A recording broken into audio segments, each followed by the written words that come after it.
ما ينتج عنه من ربح وخسارة.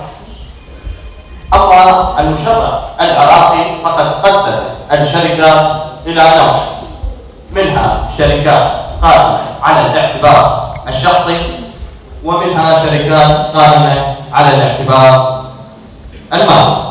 من الشركات التي قائمة على الاعتبار الشخصي هي الشركة التضامنية والمشروع الفردي والشركة البسيطة، وأيضا من الشركات القائمة على الاعتبار المالي هي الشركة المساهمة والشركة المحدودة المسؤولية. أن من أركان عقد الشركة منها أركان عامة تتشابه بكافة العقود، هي المحل والرضا والسلم، ومنها عقود خصها المشرع خاصة فقط بعقد الشركة، منها دخول الشركاء، وأيضا أن يكون هذا العقد مسجل بالدائرة المختصة. طبعا هو معروف لدى الجميع ثم تتناقض وتعارض بين ما هو نظري اي ما يتم تدريسه لدى الطالب خلال مرحله البكالوريوس، وبين ما هو عملي اي ممارسات داخل ميدان العمل في مهنه المحاماه. وبغيه الاحاطه بين النشاط العملي والنظري ينبغي ان يتم تدريس القانون ليس فقط على حدود تدريس القانون ليس فقط على حدود نصوص قانونيه، بل ايضا تدريسه على ما يعتمد من نشاط عملي داخل المحاكم او داخل دوائر الدوله. وفي محاولتنا للجمع بين النشاط العملي والنظري سوف نعرض عليكم اليوم نشاط طلابي خاص باحد الاعمال التي يقوم بها المحامي، الا وهو تاسيس الشركه. وقد وقع الاختيار على تاسيس شركه توسط لبيع وشراء العملات الاجنبيه، فليتفضل الطلبه باداء الواجب.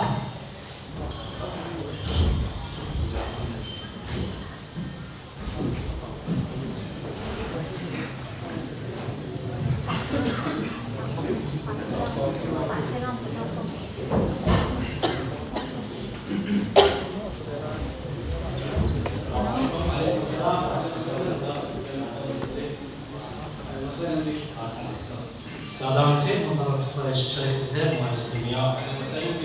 بس الاستاذ قبل فتره اسست لهم الشركه. نعم. وحاول تاسس لي شركه سابقه. ان شاء الله اسست شركه سابقه. وحدك ولا شريك؟ استاذ وحدي. وحدك. اذا راح تكون شركه الشخص الواحد. جيد. انا انصحك تكون محدوده المسؤوليه. نعم. شنو تقدر نسمي الشركه استاذ؟ والله حاول تكون باسمي شركه السيف. شركه السيف؟ نعم. إذا راح تكون أنا اقترح عليك تسميها شركة السيف لتوسط بيع وشراء العملات الأجنبية محدودة المسؤولية. نعم. ما في مشكلة أستاذ. أستاذ لكن إيش قدر رأس المال يكون؟ رأس المال راح يكون 500 مليون بما أنها شركة صيغة، يعني أقل شيء 500 مليون. جيد أستاذ أنا حاسب حسابي. أوكي أستاذ. لكن الأتعاب إيش قد؟ أستاذ $2000 راح تكون الأتعاب مع عدد الرسوم. أوكي ما عندي مشكلة لكن إن شاء الله. وهو الخدمات لإشارة سبيليات جاهزة تمام. إن شاء الله 3 شهور يكون يمك. إن شاء الله. أستاذ يمكن يمك هسه عقد حتى المحق وحقك فيه. اوكي ما في مشكله استاذ. وقع لنا استاذ.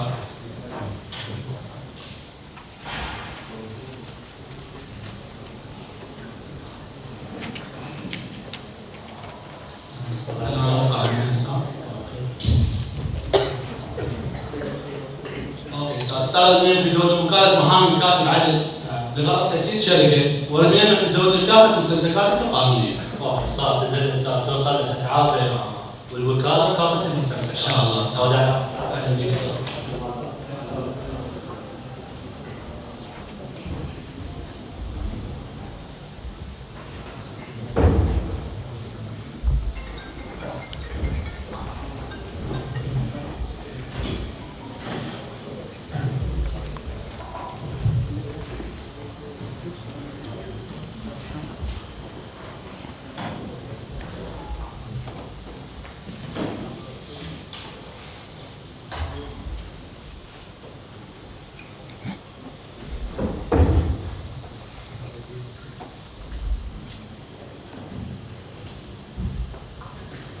السلام عليكم استاذ. وعليكم السلام ورحمه الله وبركاته. استاذ فلز احمد نسجل هذا الاسم التجاري باسم شركه السيف لتوسط بيع وشراء العملات الاجنبيه.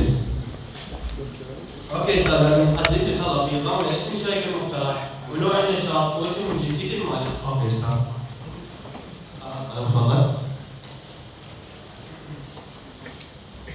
استاذ تقدر دقائق حق الأكل بالنسبة حق الشركة الثانية من نفسنا على شرط أو لا؟ اوكي استاذ ماهر. استاذ هذا الرسم ما مسجل عندنا، بس إذا حبيت نسجل لك لازم تسدد لي رسم بمبلغ 130 و750 ريال. صار معي استاذ. إيه.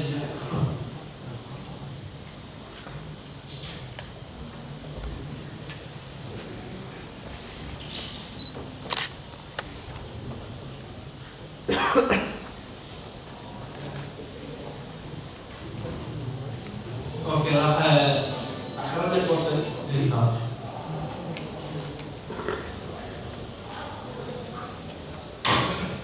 راح ازود الكتاب لامتحان غرفه تجاريه للتاكد من الاسم غير مسجل بغرفه تجاره ثانيه او غير محافظه. اوكي استاذ. هذا التحليل البسيط. استاذ. وهذا ايضا الكتاب.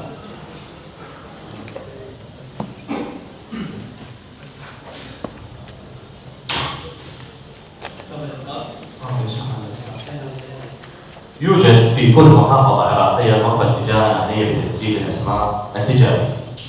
وظيفتها تأكد توافر الشروط التي نص عليها قانون التجارة العراقي رقم 30 لسنة 1984، ومنها أن يكون الاسم عراقي وغير مخالف للنظام العام والآداب العامة، وأن لا يؤدي إلى إيهام المستهلك، وكذلك نظام الأسماء التجارية الذي اشترط أن يكون الاسم ذات صفة مميزة ولا يوحي بأن المؤسسة تابعة لإحدى منشآت الدولة مثل الوطنية أو المركز أو المؤسسة العامة، وكذلك الاسم الذي لا يطابق الحقيقة. السلام عليكم استاذ. عليكم السلام ورحمه الله. استاذ نسجل هذا اسم التجاره على المستوى الوطني باسم شركه السيف يتوسط بيع وشراء المناطق الاجنبيه، واللي اريد منك استاذ زود الكتاب الاداء مسجل الشركات على تحديد هذا الاسم. استاذ راجعت غرفه تجاره بغداد زودون الكتاب يدل على انه هذا الاسم ما مسجل عندهم. اعطيني كتاب. تظن خلينا نتاكد. اوكي استاذ.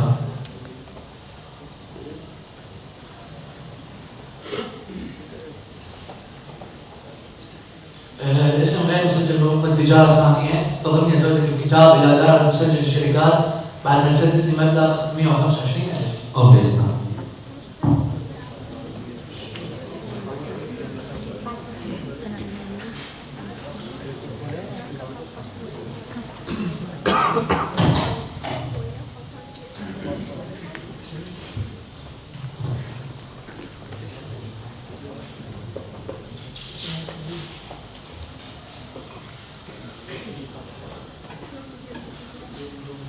تفضل.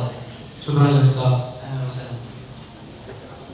ان الهدف او الغايه من وجود اتحاد الغرف التجاريه هو عمليه تنظيم النشاط التجاري من حيث تسجيل الاسماء التجاريه والتاكد من عدم تسجيلها في اكثر من غرفه تجاريه داخل الدوله العراقيه، اضافه الى ذلك تقوم بعمليه تمثيل الغرفه التجاريه في كل محافظه من محافظات العراق امام دوائر الدوله او امام الهيئات التابعه للدول العربيه او الدول الاجنبيه.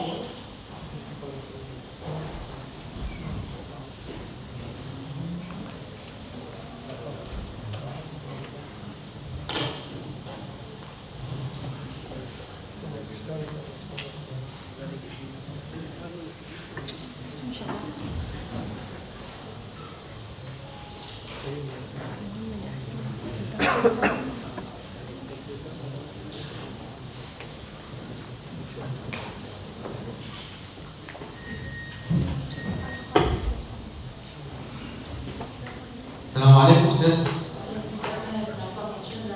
استاذ هسه موافق على جواز تاسيس شركه لتوسط بيع وشراء المناطق الاجنبيه محدوده المسؤوليه. اي عادي استاذ، بس المطلوب منك تقدم خطاب ضمان بنسبه 15% من قيمه راس المال على عدم سعر استعمال الاجازه. كذلك مطلوب منك تقدم مسوده عقد تاسيس الشركه والاسم التجاري باللغه العربيه واللغه الانجليزيه، دراسه جدوى الاقتصاد. تفضل.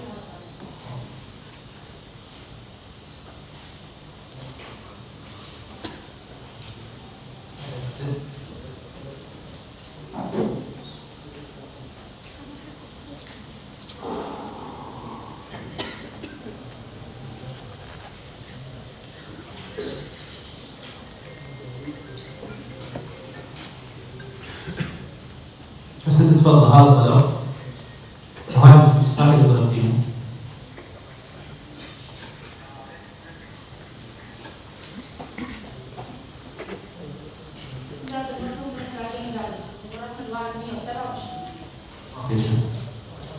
إن الشركة المراد تأسيسها تابعة للقطاع المالي، هنا يجب الحصول على موافقة الجهة القطاعية، وهذه الأخيرة يقصد بها المسؤولة عن إدارة النشاط. على سبيل المثال، إذا كان النشاط شركة نقل فيتوجب استحصال موافقة وزارة النقل، وإذا كانت شركة سياحية فيتوجب استحصال موافقة وزارة السياحة، وإذا كانت الشركة ذات نشاط دراسات أمنية فيتوجب استحصال موافقة وزارة الداخلية وجهاز الأمن الوطني. وبما أن نشاط شركتنا يتعلق بالنشاط المالي فيتوجب الحصول على موافقة البنك المركزي العراقي قبل تسجيلها.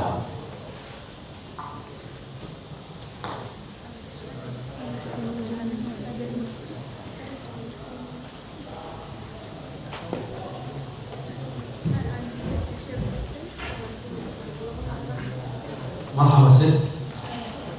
راجعت قبل اسبوع من حسب الموافقه على تاسيس الشركه لتوسط بيع وشراء المناطق الاجنبيه. هذا المستوى.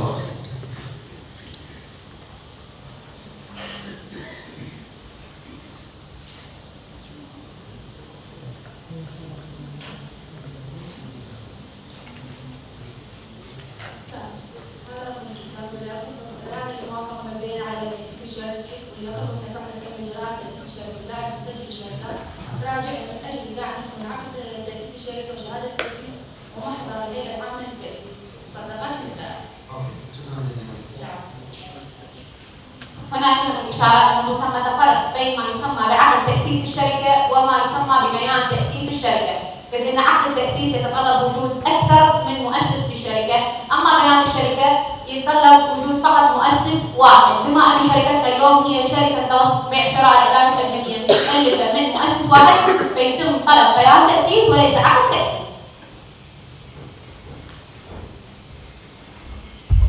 مرحبا ست. أهلا وسهلا، تفضل. استبدأوا دعم 500 مليون كمبلغ رأس مال لشركة السيف لتوسط بيع وشراء المناطق الأجنبية محدودة السعودية. العفو، عندك حساب عندنا؟ نعم ست، عندي حساب. ايش قد رقم حسابك؟ 2500. تمام، حضرتك المدير المفوض للشركة؟ لا ست، أنا وكيل التسجيل. عندك وكالة من المالك عن متابعة الأمور الإدارية والمالية لفتح الحساب؟ نعم ست، عندي. وكالتك مصدقة ومثبت بها كافة الحقوق؟ نعم ست، مصدقة ومثبت بها. انطيني نسخة من الوكالة وصحة الصدور حتى أرفقها بفوارتكم عندنا. أوكي ست. هاي اسم الوكالة وهذا صاحب الصدور.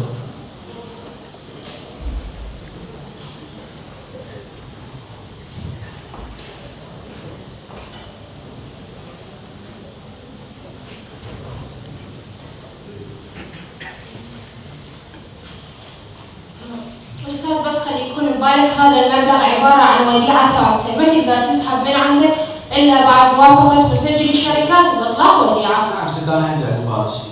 انطيني المبلغ. أوكي ست. تفضل ست.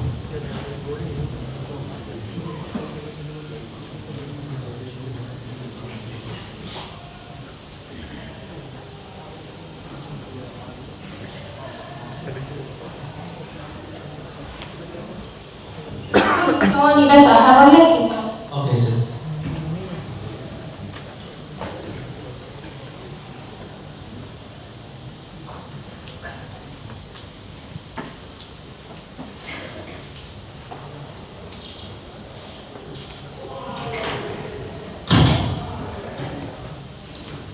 تفضل، هذا كتاب إيداع المبلغ إلى دائرة مسجل الشركات. أوكي، شكرا جزيلا ست. أهلا وسهلا.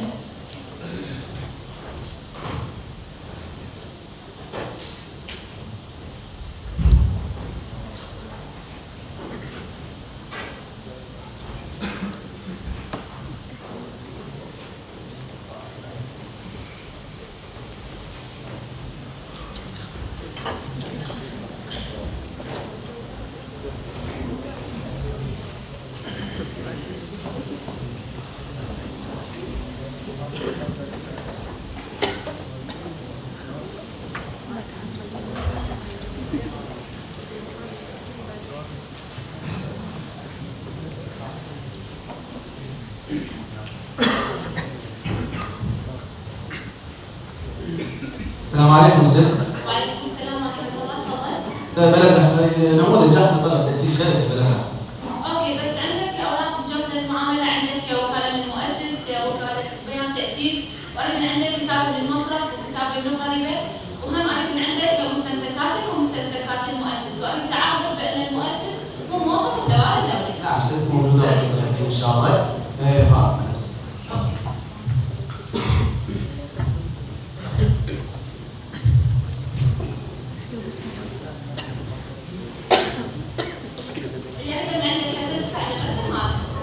بيعرف هو الاسم. البناية الثانية بالرسوم. اوكي، شكرا جزيلا. السلام عليكم استاذ. وعليكم السلام، تفضل باش خدمك؟ استاذ رسم لي هذه المعامله بالله. ريت الدلال.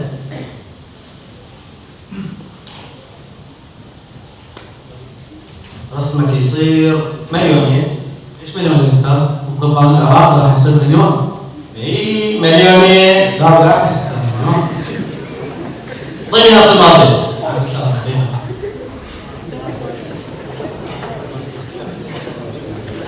تفضل استاذ. انا اسف غلطت وياك، صار غلط بالحساب. الرسم الصحيح مليون، اعطيني اياه. طبيعي استاذ، يخطئ الانسان مو معصوم. تفضل استاذ.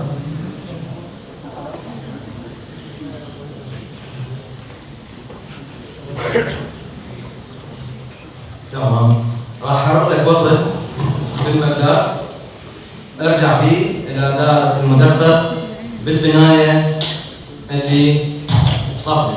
اوكي استاذ. شكرا لك استاذ. بك حبيبي. إن المحامي يجب أن يكون ملما بكل القوانين والتعليمات التي تخص العمل المكلف به من حيث الإجراءات وقيمة الرسوم ومراحل إنجاز العمل لكي لا يكون محلا للابتزاز والاستغلال من قبل الموظف الذي يخل بواجبات الوظيفة العامة. هذا اللي وصل للطلب يصير. مع كامل المعاملة وتضف قرار القبول المسجل قبل الطلب أو رفضه، راجع بعد 10 أيام. اوكي، شكرا جزيلا. يجب على دائرة مسجل الشركات إصدار قرار القبول تسجيل أو رفضه خلال مدة 10 أيام، والقرار الصادر بالرفض يجب أن يكون مسبب، والقرار ممكن يتم الطعن به أمام وزير التجارة، والقرار اللي يصدر من وزير التجارة أيضا قابل للطعن أمام المحكمة المختصة وهي محكمة القضاء الإداري بعد مرور 30 يوم من تاريخ تبليغ القرار.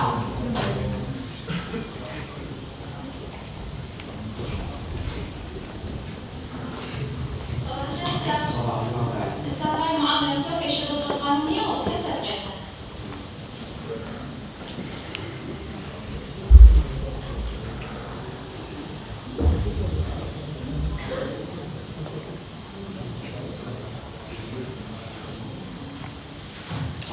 شكرا استاذ.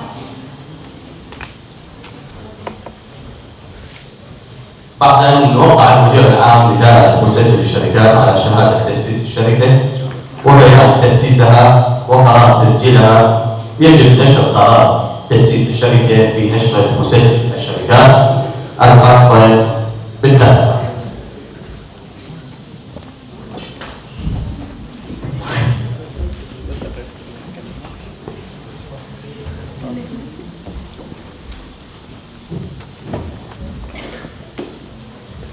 مرحبا ست. أهلا وسهلا، تفضل. راجع قبل 10 ايام عن الاستعداد الشركه اللي وصلت بيع وشراء الداخليه الاجنبيه باسم شركه السيل. اوكي، بس ثواني. اوكي ست. تفضل استاذ، هذا المفروض تأسيس. شكرا جزيلا. أهلا وسهلا.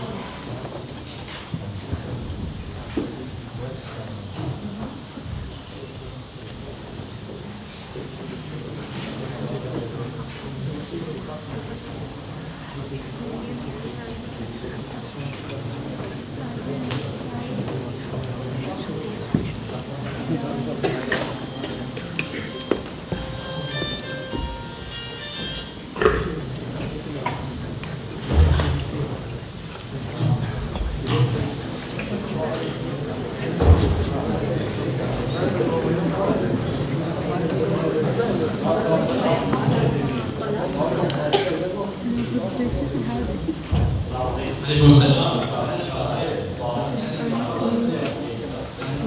الله خير.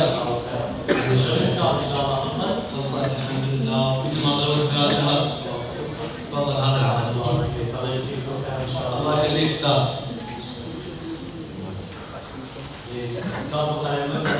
اي استاذ امشي تعال. شكرا لك استاذ. اهلا بك. ان شاء الله.